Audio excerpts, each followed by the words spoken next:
دنیا برای سربلندی زد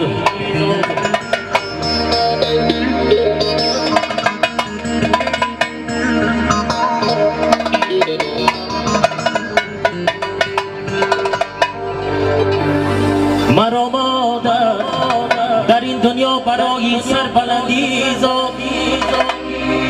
سرم از هم برن اما سخن مردانه میگویم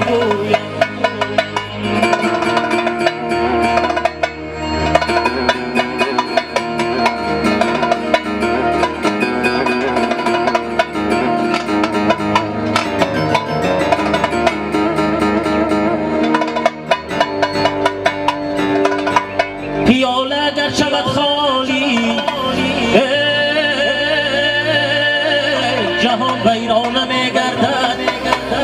آه به وقتی تنگ دستیم رفیق بیگانه میگردد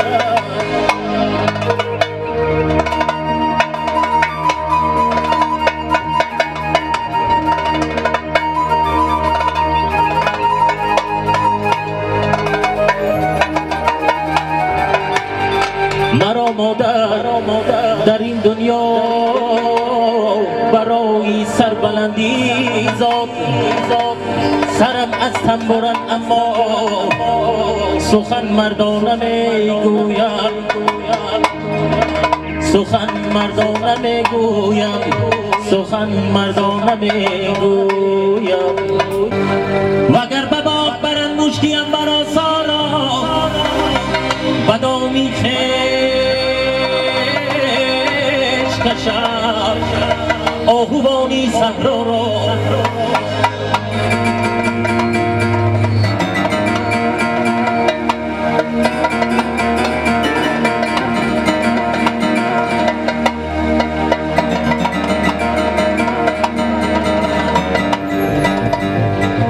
وگر به باغ برن مشکیم برا سارا بدامی خیش کشم آهوانی صحرا را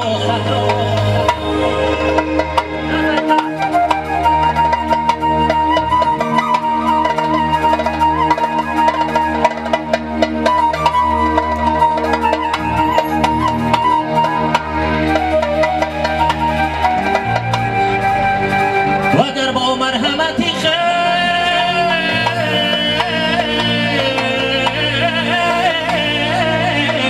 چه بی‌دردی حضور دیگر نکند شیب هدیان زلیخا